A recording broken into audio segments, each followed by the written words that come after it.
নমস্কার বন্ধুরা ও প্রিয় ছাত্রছাত্রীরা, 2025-এর অনেক অনেক শুভেচ্ছা। আজকের এই ভিডিওটিতে ইনফরমেশান দেব 2025-এর গ্রুপ ডির যে নোটিফিকেশান বেরিয়েছে তা নিয়ে। দেখো, অলরেডি তোমাদের কাছে ইনফরমেশান পৌঁছে গেছে, অলরেডি সব কিছু জানো। তো এই ভিডিওটিতে ডিসকাস করব যে শুধু ফর্ম ফিল আপ নয়, ফর্ম ফিল আপের পরেও কেমন কি তার সিবিটি এক্সাম হয়, কিভাবে প্রিপারেশান নেবে, কিভাবে স্টেপ বাই স্টেপ পুরো ফাইনালি কিভাবে এক্সামটা ক্র্যাক করে চাকরিটা পাবে, তার জন্য কিভাবে মানে সব কিছুটা সম্পর্কে পুরো আলোচনা করব। আর ভীষণ রকম একটা হেল্পফুল ভিডিও হতে চলেছে তোমাদের জন্য। তো অবশ্যই ভিডিও কিন্তু শেষ পর্যন্ত দেখো। দেখো, আমি নিজের সম্পর্কে বললে, আমি দীপঙ্কর বর্মন, ইন্ডিয়ান রেলওয়েতে সার্ভিস করি। Qualification physics MSc, Midnapore college থেকে বিএসসি পাস, বিদ্যাসাগর ইউনিভার্সিটি থেকে এমএসসি, বেলঘরিয়া থেকে পড়াশুনো, তারপর first job IOCL, second job এখন ইন্ডিয়ান রেলওয়েতে। Now I am a train manager. তো জব প্রসঙ্গে বললে যে বর্তমানে ওয়েস্ট বেঙ্গলে যে সিচুয়েশন বুঝতেই পারছো, চারিদিকে একটা ক্রাইসিস চলছে, একটা জবের ক্রাইসিস, রিক্রুটমেন্ট নেই, এরকম একটা সিচুয়েশনে কিন্তু রেলওয়ে একটা হিউজ পরিমাণ ছেলে মেয়েদেরকে কিন্তু একটা জব দিয়ে যাচ্ছে। দেখো, রেলওয়েতে তো প্রত্যেক বছর রিক্রুটমেন্ট হয় না, রেলওয়েতে একটা এরা আসে, একটা সময় আসে, একটা গোল্ডেন পিরিয়ড আছে, ওই সময় সমস্ত রকম রিক্রুটমেন্ট হয়, তারপরে 2-3 বছর আবার স্টপ, তারপরে আবার রিক্রুটমেন্ট হয়। তো সেই হিসাবে দেখতে গেলে 2025 কিন্তু রেলের কিন্তু একটা গোল্ডেন পিরিয়ড। মানে 2025-এ রেলের সমস্ত রকমের কিন্তু নিয়োগ হবে। এখন অলরেডি তো টেকনিশিয়ান, এএলপি এগুলোর তো এক্সাম হয়ে গেছে, এনটিপিসি আছে, তারপরে গ্রুপ ডি আছে, তারপরে আবার নতুন নোটিফিকেশান বেরিয়েছে যে রেলের যারা যে সমস্ত স্কুল রয়েছে টিচার পদে, তো রেলের স্কুলগুলোতেও টিচার পদে যাদের বিএড টিএড করা আছে তারাও কিন্তু অ্যাপ্লাই করতে পারছে। তা নিয়েও কিন্তু ভিডিও আসছে, দিতে চলেছে। মানে ওভারঅল যাদের কোয়ালিফিকেশান মাধ্যমিকের পর থেকে একেবারে মাস্টার ডিগ্রি বিএড টিএড আছে, তারা সকলেই কিন্তু মানে রেলের জন্য অ্যাপ্লাই করতে পারছে কোনো না কোনো পোস্টের জন্য। তো সেরকম একটা 2025 কিন্তু একটা গোল্ডেন অপরচুনিটি রেলের জন্য, যে সকলেই মোটামুটি একটা এক্সাম দিয়ে চাকরি পাওয়ার সুযোগ রয়েছে। তো সেই জায়গায় দাঁড়িয়ে যদি এখন আপাতত এই ভিডিওটিতে যদি গ্রুপ ডি প্রসঙ্গে বলি, যে গ্রুপ ডি এটা কিন্তু অনেকের মধ্যে একটা কনফিউজ ছিল যে হ্যাঁ, এবছর হয়তো আইটিআই ম্যান্ডেটারি করে দিয়েছে, আইটিআই লাগবে। বাট ফাইনালি রেজলিউশন আবার পাস হয়ে গেছে, যেখানে বলা হয়েছে 2025-এর গ্রুপ ডি অনলি মাধ্যমিক পাস থাকলেই অ্যাপ্লাই করতে পারছে। এর ফর্ম ফিল আপের ডেট সম্পর্কে বললে, দেখো, জানুয়ারির 23 জানুয়ারি থেকে 22 ফেব্রুয়ারি 2025 এই সময়ের মধ্যে কিন্তু গ্রুপ ডির ফর্ম ফিল আপটা হবে। ফর্ম ফিল আপ করতে 500 টাকা করে তোমার ফর্ম ফিল আপের ফিজ লাগবে যারা জেনারেল আছে। বাদ বাকি যারা এসসি এসটি ফিমেল ক্যান্ডিডেট, এদের জন্য কেবল 250 টাকা করে। সঙ্গে এজ লিমিট সম্পর্কে বললে, যে কারা কারা কোন বয়সের কারা অ্যাপ্লাই করতে পারছে, তাদের মধ্যে রয়েছে 18 থেকে 30 বছর পর্যন্ত। এছাড়াও এসসি এসটি ওবিসি তাদের যেমন সেন্ট্রাল গভর্নমেন্টের যেমন এজ রিল্যাক্সেশন থাকে, তো সেই হিসাবেও কিন্তু অ্যাপ্লাই করতে পারছে। তো আপাতত ক্লিয়ার হয়ে গেল যে 2025-এর ফর্ম ফিল আপ কিন্তু 23 জানুয়ারি থেকে 22 ফেব্রুয়ারি পর্যন্ত 500 টাকা করে ফর্ম ফিল আপ। যারা এসসি এসটি ওবিসি তাদের 250 টাকা করে। বয়স হচ্ছে তোমার 18 থেকে 30 বছর পর্যন্ত। এসসি এসটি ওবিসি তাদের জন্য যেভাবে রিল্যাক্সেশন থাকে, রিল্যাক্সেশন রয়েছে। সঙ্গে কোয়ালিফিকেশান অনলি মাধ্যমিক পাস, কেবলমাত্র মাধ্যমিক পাসের উপর। সঙ্গে যদি এর এক্সাম প্যাটার্ন সম্পর্কে বলি, দেখো, এক্সাম প্যাটার্ন সিবিটি 1 একটাই এক্সাম হয়। এক্সামের উপর যেটা বললে, তোমার ম্যাথ থেকে কিন্তু থাকবে 25 নাম্বার, রিজনিং থাকবে 30 নাম্বার, জেনারেল সায়েন্স থেকে থাকবে তোমার 25 নাম্বার, জিকে কারেন্ট অ্যাফেয়ার্স থেকে থাকবে 20 নাম্বার। এই নিয়ে 100টা কোশ্চেন থাকবে 90 মিনিটে। 90 মিনিটে 100টা কোশ্চেন করতে হবে। তো এক্সাম পাস করার পর একটা রান টেস্ট হয়, আর একটা ওয়েট নিয়ে যেতে হয়। তো ছেলেদের ক্ষেত্রে 4 মিনিট 15 সেকেন্ডে 1000 মিটার রান দৌড়তে হয়, মেয়েদের ক্ষেত্রে কিছুটা কম। এরকম রান টেস্ট হয়, তারপরে কিন্তু ডকুমেন্টস ভেরিফিকেশান ও মেডিকেল টেস্ট, তারপরে জয়নিং। তো এক্সাম ক্র্যাক করার জন্য কিভাবে কি প্রিপারেশান নেবে সে সম্পর্কে পুরো ডিটেল স্টেপ বাই স্টেপ, সেটা কিন্তু লাস্টের দিকে বলছি। তার আগে বলি যে পোস্ট প্রেফারেন্স কীভাবে তোমরা দেবে, মানে যখন ফর্ম ফিল আপ করবে সেই সময় কিন্তু পোস্ট প্রেফারেন্স কীভাবে দেবে। দেখো, অ্যাজ এ রেলওয়ে এমপ্লয়ি, আমি যেহেতু নিজেও চাকরি করি, সে ভিতরে যেভাবে দেখেছি সেই হিসাবে বলবো যে পোস্ট প্রেফারেন্সটা কিন্তু বিভিন্ন রকম ক্ষেত্রে ডিপেন্ড করে। কেউ হয়তো স্যালারিটাকে বেশি প্রাধান্য দেয়, কেউ হয়তো ছুটি ছাটাকে বেশি প্রাধান্য দেয়, আবার কেউ হয়তো ওভারঅল এমন একটা জব পোস্টিং চায় যে শেডের নিচে জব করব, কেউ হয়তো চায় ওপেন লাইন জব করব। তো এরকম সব কিছু বিচার বিবেচনা করে যদি সব কিছুটাই দিক থেকে একদম ওভারঅল বলি, তোমরা চেষ্টা করবে ইলেকট্রিক, লোকোশেড বা ওয়ার্কশপ এই জাতীয় যে জব প্রোফাইল, এগুলোকে কিন্তু ফার্স্ট প্রেফারেন্সে রাখার জন্য। মানে হসপিটাল অ্যাটেন্ডেন্টও খুব ভালো, কিন্তু এবারে যেহেতু ভ্যাকেন্সিতে হসপিটাল অ্যাটেন্ডেন্ট নেই, হসপিটাল অ্যাটেন্ডেন্টকে বাদ দিয়ে দিয়েছে। বাদ বাকি তোমার ওয়ার্কশপ বা ইলেকট্রিক লোকো শেড, ডিজেল লোকো শেড, মানে যে কোনো শেডের নিচে কাজ বা ট্রেন লাইটিং, এই জাতীয় জব প্রোফাইল কিন্তু মোটামুটি ভালো। মানে ওভারঅল এগুলোতে তুমি স্যালারিও ঠিকঠাক, ছুটি ছাটাও পেয়ে যাবে, জব ওয়ার্ক প্রেশারটা একটু কম। আর ইঞ্জিনিয়ারিং ডিপার্টমেন্টের যেটা TM4, যেটা ট্র্যাকে কাজ করতে হয়, এই জব প্রোফাইলটা কিন্তু যথেষ্ট টাফ, খুবই কষ্টের। আর এটাকে সবসময় লাস্টে রাখার চেষ্টা করবে, ট্র্যাক মেনটেনার, এটাকে লাস্টে রাখার চেষ্টা করবে। তো ওভারঅল প্রথমের দিকে রাখবে যে ছুটি ছাটা বা সব কিছুর দিক থেকে বলতে গেলে ওয়ার্কশপ, ইলেকট্রিক লোকো সেট, ডিজেল লোকো সেট, ট্রেন লাইটিং, এসি, এবং তারপরে যদি বলি এই যে সিগন্যাল অ্যান্ড টেলিকম, TRD, এগুলোকে পরপর রাখতে পারো। সিগন্যাল অ্যান্ড টেলিকমে খুব একটা জব মানে প্রেসার সেরকম খুব একটা যে থাকে তাও নয়, মানে কাজ হালকা ফুলকা এরকমই কাজ থাকে, বাট মেন্টালি কিন্তু একটা প্রেসার থাকে। মানে মনে রাখবে যেগুলো ওপেন লাইন ডিউটি, যেগুলো ট্রেন চলাচলের সাথে যে সমস্ত ডিউটি, মানে যেমন ট্র্যাক মেনটেনার, ট্র্যাকে কাজ করে, ট্রেন চলাচলের সাথে যুক্ত, অপারেটিং ডিপার্টমেন্টের গেটম্যান, পয়েন্টসম্যান, বা এই যে সিগন্যাল অ্যান্ড টেলিকম যা কিছু ডিপার্টমেন্ট, এগুলো ট্রেন চলাচলের সাথে যেহেতু যুক্ত, এগুলোর উপর কিন্তু একটা আলাদা প্রেসার থাকে। কারণ কোনো একটা হয়তো ফল্ট হয়ে গেল, তার জন্য কিন্তু ট্রেন মার খেয়ে যাবে, তো তার জন্য উপর থেকে কিন্তু একটা প্রেসার থাকে। তো এই সমস্ত মানে ডিপার্টমেন্টগুলোকে একটু পিছনের দিকেও রাখতে পারো, খুব ঠিক আছে, কিন্তু তার মধ্যেও সিগন্যাল টেলিকম বা অপারেটিং ডিপার্টমেন্টকে কিন্তু কাছাকাছি রাখতে পারো। আবার ভবিষ্যতে যদি প্রমোশনের দিক থেকে বলি, মানে প্রমোশন বলতে যদি ডিপার্টমেন্টাল এক্সাম দিয়ে যদি উপরে ওঠার এরকম চিন্তা ভাবনা থাকে, তো সেই ক্ষেত্রে কিন্তু দেখা যায় যে মানে অপারেটিং ডিপার্টমেন্ট কিন্তু সব থেকে বেস্ট। মানে অপারেটিং ডিপার্টমেন্টে তোমার যে পয়েন্টসম্যান থাকে বা গেটম্যান থাকে, এই জাতীয় জব প্রোফাইল কিন্তু বেশ খুব খুব ভালো, যেটা কিন্তু খুব তাড়াতাড়ি এদের LDC এক্সাম হয়। LDC এক্সাম হয়ে কিন্তু খুব সহজেই গার্ড, মানে বা তোমার স্টেশন মাস্টার, এই জাতীয় কিন্তু খুব সহজেই হয়ে যাওয়া যায়। বাদ বাকি TM4 মানে ট্র্যাক মেনটেনার যে ব্যাপারটা, তাতে কিন্তু এই সমস্ত LDC এক্সাম হয় না। মানে একবার যদি ট্র্যাক মেনটেনারে ঢুকে যাও, তাহলে কিন্তু জীবনটা প্রায় হেল হয়ে যাওয়ার মতো সিচুয়েশান। মানে ট্র্যাকেই কাজ করতে হয়, কোনো রকম এক্সাম বা প্রমোশনও সেরকম নেই, লাইফটা কিন্তু এভাবেই শেষ হয়ে যাবে। আইদার তুমি মানে অন্যরকম যদি প্রিপারেশান নিয়ে আদার্স কোনো এক্সামে চলে না যাও, বা GDC লাগিয়ে যদি উপরের দিকে যদি না যাও, ট্র্যাক মেনটেনার কিন্তু খুব খারাপ। আবার স্যালারির দিক থেকে যদি দেখতে যাই, যে স্যালারির দিক থেকে দেখতে গেলে ট্র্যাক মেশিনে যে ডিউটি হয়, ট্র্যাক মেশিন যেখানে যেখানে গিয়ে কাজ করবে, তো ওই মেশিনের সঙ্গে থেকে যে ডিউটিগুলো হয়ে রয়েছে, এই ট্র্যাক মেশিনের কিন্তু জব প্রোফাইলে কিন্তু স্যালারি খুবই হাই। ট্র্যাক মেশিনের পর TRD, যেটা তোমার ইলেকট্রিক হাই টেনশান উপরের যে তোমার লাইনে যারা কাজ করে, এদেরও কিন্তু ভালো রকম একটা TA পাওয়া যায়, TA তৈরি হয়ে যায়। তো তার জন্য কিন্তু এদেরও কিন্তু স্যালারি কিন্তু অনেকখানি হাই, মানে যথেষ্টখানি স্যালারি বেড়ে যায়। স্যালারি সব থেকে কম পায় অপারেটিং ডিপার্টমেন্টের গেটম্যান, পয়েন্টসম্যান, কারণ এদের যেহেতু এক জায়গাতে ফিক্সড ডিউটি, এদের কোনো রকম সেরকম টিএও হয় না, কিন্তু এদের নাইট ডিউটি অ্যালাউন্স একটা পায়। বাদ বাকি ওয়ার্কশপে যদি ডিউটি হয়, সেখানে একটা আলাদা একটা ইনসেন্টিভ পাওয়া যায় ওয়ার্কশপের জব প্রোফাইল।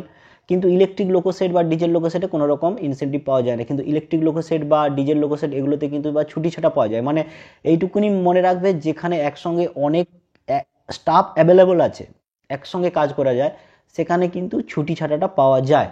আর যেখানে মাপের স্টাফ থাকে, সেখানে কিন্তু ছুটি ছাটা পাওয়া যায় না। দ্বিতীয়ত, যেখানে ওপেন লাইন ডিউটি, সেখানে কিন্তু ট্রেন মার খেয়ে গেলে উপর থেকে প্রেসার আসে, অফিসারদের বিভিন্ন রকম চার্জশিট, পানিশমেন্ট। তো এই জাতীয় জব প্রোফাইলের ক্ষেত্রে কিন্তু তোমার উপরে যে SSC আছে, তিনার উপরেও কিন্তু উপর থেকে প্রেসার আসে বলে উনি সহজে কাউকে ছুটি ছাটা দিতে চান না। তো ওপেন লাইন যে জব প্রোফাইল, এটাকে সাধারণত অ্যাভয়েড করে ওয়ার্কশপ বা ইলেকট্রিক লোকো সেট, ডিজেল লোকো সেট, এই জাতীয় জব প্রোফাইলের মধ্যে যতটা সম্ভব থাকার চেষ্টা করবে, খুব ভালো হয়। এছাড়াও জব প্রোফাইল সম্পর্কে পুরো ডিটেলস, পুরো ইনফরমেশান আলাদা আলাদা করে কিন্তু জব প্রোফাইল, প্রত্যেকটা জব প্রোফাইলের আলাদা আলাদা কি কাজ, কেমন কি তাদের ডিউটি, তাদের স্যালারি কেমন কি, এভরিথিং পুরো ডিটেলস সম্পর্কে পুরো চ্যানেলে অলরেডি বানানো আছে। আমার হিন্দি যে চ্যানেল, সেখানেও কিন্তু সম্পূর্ণ ডিটেলসে পুরো বানানো আছে, সমস্ত কিছু জব প্রোফাইল সম্পর্কে সম্পূর্ণ পুরো ডিটেলস ইনফরমেশান পেয়ে যাবে, কোনো রকম অসুবিধা হবে না। কোনো রকম ডাউট থাকলে জিজ্ঞেস করতেও পারো। সঙ্গে কলকাতার আশেপাশে, মানে কলকাতা থেকে 30-40 কিলোমিটার এই রাউন্ডের মধ্যে যদি তোমাদের মানে পোস্টিং পড়ে যায়, তাহলে কিন্তু তোমাদের কলকাতার যে অ্যালাওয়েন্স, সেই অ্যালাওয়েন্সে কিন্তু তোমাদের স্যালারি পায়। তো সেক্ষেত্রে যে তোমাদের HRA বা যা কিছু ট্রান্সপোর্টেশন অ্যালাওয়েন্স, সব কিছুটাই কিন্তু ভালো রকম একটা বেড়ে যায়। তো সেই ক্ষেত্রে দেখা যায় যে যদি চেষ্টা করবে কলকাতার আশেপাশে যদি পাওয়া যায়, তো খুব ভালো হয়। কিন্তু কলকাতার আশেপাশে নিতে গেলে তুমি যদি ইস্টার্ন জোনে আরআরবি কলকাতার আন্ডারে অ্যাপ্লাই করলে তার কিন্তু কাট অফ একটু বেশি ওঠে। তো সেক্ষেত্রে দেখা যায় যে তোমার গুয়াহাটি জোন বা ওই জাতীয় পাটনা টাটনা এদিকে তোমার ভুবনেশ্বর এইদিকে চলে গেলে বা রাঁচি একটু কম কাট অফ যায়। বাদ বাকি কিন্তু তোমার আরআরবি কলকাতার আন্ডারে কিন্তু কাট অফ যথেষ্ট যায়। কিন্তু জব প্রোফাইলের ক্ষেত্রে যদি পোস্টিং চাও তাহলে কিন্তু সব থেকে বেটার হয় কলকাতার আশেপাশে পোস্টিং নেওয়া, তাতে একটু স্যালারিটা একটু বেশি পাওয়া যায়, ভালো রকম একটু স্যালারি পাওয়া যায়। স্যালারি কোন পোস্টের কত কি, গ্রুপ ডির ক্ষেত্রে স্যালারি কত কি, দেখো সেক্ষেত্রে বলতে গেলে পার্টিকুলার যে কোনো একটা পোস্টের ক্ষেত্রে এত পার্টিকুলার স্যালারি সেরকম নয়, স্যালারি একটু আলাদা ভ্যারি করে। মানে যদি বলি যে 2025-এর স্যালারি তোমার মিনিমাম ধরে রাখো যে 25-26 হাজারের আশেপাশে এরকম মিনিমাম, যেখানে আদার্স কোনো রকম সুযোগ সুবিধা পাওয়া যায় না, একদমও হয়তো 1800 তোমার এইচআরে পাও, একেবারে কম সব কিছু, বা টিএ পাওয়া যায় না, নাইট ডিউটি অ্যালায়েন্সও পাওয়া যায় না। স্টার্টিং স্যালারি ধরে রাখো তোমার 25-হাজারের আশেপাশে এরকম শুরু হয়, কারণ তোমার যে গ্রস স্যালারি থেকে কিছুটা ডিডাকশান করে নেবে, কেটে নিয়ে নেট একটা স্যালারি পাওয়া যায়, ওই রকমই মোটামুটি 25,000-এর আশেপাশে ধরে রাখো। কিন্তু তারপর কিছু কিছু ডিপার্টমেন্ট আছে তাদের কিন্তু স্যালারি আবার একটু বেশি বেশি হয়। যদি তুমি ট্রেন লাইটিং বা এসিতে যাও বা টিআরডিতে যাও, এগুলোর কিন্তু একটা ট্রাভেলিং অ্যালায়েন্স যোগ হয়। তো তার জন্য কিন্তু এদের স্যালারি আবার 30,000-এর উপরেও চলে যায়, 30, 32, 35 এরকম চলে যায়। আবার দেখা যায় যে ট্র্যাক মেশিন, সেটাতে কিন্তু আবার স্যালারি 40,000-এর উপরে চলে যায়, 40-45,000 এরকমও চলে যায়।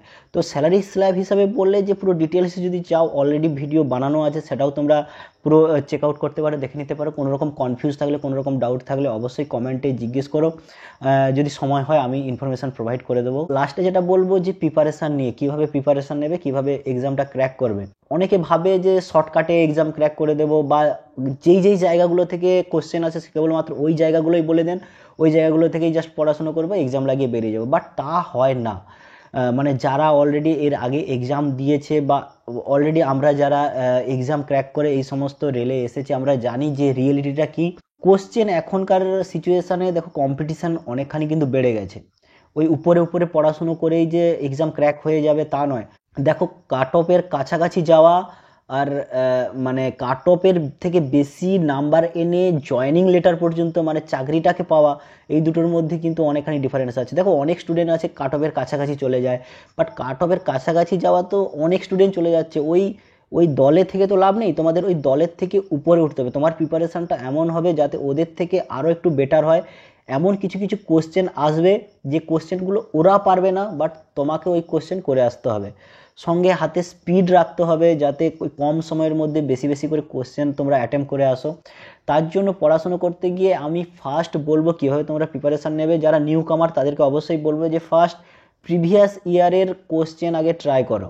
প্রিভিয়াস ইয়ার বলতে বলবো যে 2018-র পর থেকে যত রকম কোশ্চেন এসেছে, 2018 বা 2019-এর নোটিফিকেশানের উপর যা কিছু তোমার এই সমস্ত কোশ্চেনগুলো প্রিভিয়াস ইয়ারে এসেছে, এর জন্য বেস্ট বই বলবো পিনাক্কেলের previous year question and answer যে বইগুলো রয়েছে, তার মধ্যে তোমার আলাদা করে ম্যাথের একটা বই কিনে নেবে, আলাদা করে রিজনিংয়ের একটা বই কিনে নেবে, আলাদা করে মানে জিকে জিএস যেগুলো কোশ্চেন রয়েছে তার জন্য আলাদা, আর এদিকে অনলাইনারের একটা আলাদা, এরকমই কোশ্চেন নিয়ে ওভারঅল আগে একটা বই কিনো। প্রথমে ম্যাথের বই কিনো, পুরো ম্যাথটাকে প্র্যাকটিস করো, যাতে তোমার ওভারঅল পুরো একটা আইডিয়া হয়ে যায় যে ম্যাথের কোন কোন পোর্শন থেকে কীভাবে কী আসে কোশ্চেন।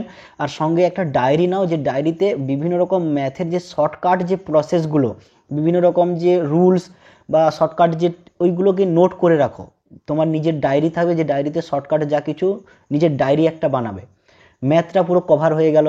এরপর রিজনিংটাও ওই রকমই পুরো একের পর এক রিজনিং করতে থাকবে। যে রিজনিংটা মনে হবে একটু ডিফারেন্ট টাইপ, একটু ট্রিকি টাইপ, এই সমস্ত রিজনিংগুলোকে তোমার ডায়েরিতে নোট করে রেখে পুরো নিজের একটা ডায়েরি বানাবে। যেগুলো ইজি হয়ে যাচ্ছে ওগুলো তো ছেড়েই দাও, ওগুলো তো এমনিতেও এক্সাম হলে গিয়েও পারবে, বাট যে সমস্ত কোশ্চেনগুলো আটকাচ্ছে, একটু ট্রিকি মনে হচ্ছে, একটু ওই সমস্ত রিজনিং, ওই সমস্ত ম্যাথগুলো কিন্তু নোট করে রাখবে। এরপর তোমার জিকে জিএস এবং অনলাইনার যা কিছু তোমার হিস্ট্রি জিওগ্রাফি এই জাতীয় মানে যা কিছু কোশ্চেন আসছে, এই জাতীয় ক্ষেত্রেও ওগুলো কোশ্চেন করবে। যে কোশ্চেনটা মনে হচ্ছে একটু ডিফারেন্ট টাইপ, একটু এই টাইপের, এগুলো কিন্তু নোট করে রাখবে, যেগুলো তোমার আননোন। দেখো এখনকার জিকে জিএস বা হিস্ট্রি বা যা কিছু যে কোশ্চেন আসে, মানে এই যে উপরে উপরে আসে তা কিন্তু নয়, এখন কিন্তু একটু ডিটেলসে একটু কোশ্চেন একটু ভিতর থেকে জিজ্ঞেস করে। মানে এখন যদি একটা ন্যাশনাল পার্কও জিজ্ঞেস করে বা এখন যদি একটা যা কিছু জিজ্ঞেস করে মানে রিসেন্ট কোনো স্টোরির সাথে রিলেটেড এরকম কোশ্চেন জিজ্ঞেস করবে। এখন আবার পেরে থার্মাল পাওয়ার প্ল্যান্ট, বিভিন্ন রকম নিউক্লিয়ার পাওয়ার প্ল্যান্ট, তার সাথে রিসেন্ট নতুন নতুন যে তোমার ন্যাশনাল পার্কগুলো হচ্ছে, নতুন নতুন কারেন্ট অ্যাফেয়ার্সে যে জিআই ট্যাগগুলো পাওয়া যাচ্ছে, এই জাতীয় জিনিসের উপর কিন্তু ভালো রকম একটা কোশ্চেন, মানে যখন তোমরা প্রিভিয়াস ইয়ারটা প্র্যাকটিস করবে তোমরা কিন্তু একটা আইডিয়া চলে আসবে যে কোন কোন পোর্শন থেকে আমার ওভারঅল কোশ্চেন আসে। আর যদি মনে করো দেখো কম্পিটিশান কিন্তু খুব হাই হয়, খুব হাই হয়, তো কাট অফ মনে রাখো যে ওই রকমই মোটামুটি 80-র আশেপাশে কাট অফ থাকবেই, কাট অফ 80-র আশেপাশে এরকম থাকবেই মোটামুটি, এরকম সেরকমই টার্গেট নিয়েই কিন্তু প্রিপারেশান নাও। ভবিষ্যতের কথা ভেবে রেলের গ্রুপ ডিতেও কিন্তু স্যালারি কিন্তু ভালো রকম একটা আসতে চলেছে। দেখো রেলের গ্রুপ ডি এমন একটা পোস্ট যেখানে কিন্তু বিভিন্ন রকম ফ্যাসিলিটি পাওয়া যায়। প্রথমত তো যাতায়াতের পুরো ফ্রি, যা কিছু তোমার মানে বাড়ি থেকে যাও আসো কোথাও যাবে সমস্ত কিছু, পাস পাওয়া যায়, পিটিও, সমস্ত রকম মানে অ্যাডভান্টেজ রয়েছে। হসপিটাল রয়েছে রেলের হসপিটাল, যেখানে মেডিকেল সমস্ত রকম ফ্যাসিলিটিস রয়েছে। এছাড়াও মানে বিভিন্ন রকম রেলের জব করলে কিন্তু আবার যদি এরপর 2026-এ যদি 8 পে কমিশন লেগে যায় তাহলে বুঝতে পারছো স্যালারি আরও কতখানি বেড়ে যাবে। মানে স্যালারির দিক থেকে কিন্তু সেন্ট্রাল গভর্নমেন্টের railway one of the best opportunity. কিন্তু কাজের ক্ষেত্রে জব প্রোফাইল বললে যেহেতু গ্রুপ ডির পোস্ট, সেক্ষেত্রে কিন্তু মানে কাজটা কিন্তু একটু কষ্টের, মানে এই নয় যে সবসময় তুমি খাতা পেন নিয়ে একেবারে কম্পিউটারের সামনে বসে থাকবে, সেরকম জব প্রোফাইল নয়। বেশিরভাগ ওভারঅল কাজ মানে ডিউটিটা কিন্তু তোমার কিন্তু ফিল্ডে একটু হার্ড ওয়ার্কিং, এই জাতীয় কিন্তু জব প্রোফাইল, সেটা কিন্তু মেনে নিতে হবে। আপাতত এই যা কিছু মানে পুরো ডিটেলস পুরো ইনফরমেশন প্রোভাইড করে দিলাম। আপাতত প্রাথমিকভাবে প্রিপারেশানটা এভাবেই শুরু করো, প্রিভিয়াস ইয়ারের কোশ্চেন এইগুলোকে দেখেই। আর এইটা যদি কমপ্লিট হয়ে যায় একটা টেক্সট বুকে কিন্তু অনলাইন একটা সাবস্ক্রিপশান নিয়ে ওখানে তোমরা মক টেস্টগুলো দিতে থাকো, মক টেস্ট দিতে থাকো, এবং সঙ্গে কারেন্ট অ্যাফেয়ার্সের জন্য এখন থেকে না পড়ে আমি বলবো যে পরীক্ষার 2 মাস আগে ইয়ারলি একটা বই কিনে নেবে, ইয়ারলি ট্রাই করবে স্পিডির বই কিনে নেওয়ার। স্পিডির ইংলিশ ভার্সান আছে, মানে বেশিরভাগ ক্ষেত্রে স্পিডির হিন্দিতেই সমস্ত রকম বই বের হয়, বাট ইংলিশেও কিন্তু ওদের মানে কারেন্ট অ্যাফেয়ার্স বা বেশ কিছু কিছু বই কিন্তু ইংলিশেও পাবলিশ হয়। আর রেলের কিন্তু কারেন্ট অ্যাফেয়ার্স যেমন কারেন্ট ইভেন্ট থেকেও দেয়, তেমন কিন্তু 2 বছরের পুরনো স্টোরি থেকেও, সেখান থেকেও কিন্তু গভর্নমেন্ট স্কিম থেকেও কিন্তু কোশ্চেন তুলে দেয়। এছাড়াও আরও যদি কোনো রকম তোমাদের ডাউট থাকে কোশ্চেন নিয়ে, কেমন কি পোর্শন থেকে কীভাবে কি পড়বে, কোন কোন জায়গাগুলো পড়বে, তোমরা কমেন্টে জিজ্ঞেস করো, আমি হয় সেরকম ভিডিও বানিয়ে দেবো, বা ইন্ডিভিজুয়াল যদি তোমাদেরকে রিপ্লাই দেওয়া যায় তাও দিয়ে দেবো। কোনো রকম ডাউট থাকলে জিজ্ঞেস করতে পারো, নো প্রবলেম। আপাতত ভিডিও এতটাই, দেখা হচ্ছে পরবর্তী ভিডিওতে। আর পরবর্তী ভিডিওতে যাদের অলরেডি মাস্টার ডিগ্রি কমপ্লিট, যারা বিএড টিএড করে বসে আছো, যারা রেলের যে সমস্ত স্কুলগুলো রয়েছে সেখানে চাকরি করতে চাও, তাদের জন্য যা কিছু নোটিফিকেশানের ইনফরমেশান নিয়ে আসছি। তো সকলে খুব খুব ভালো থেকো আর মন দিয়ে পড়াশোনা করো। Have a nice day, by.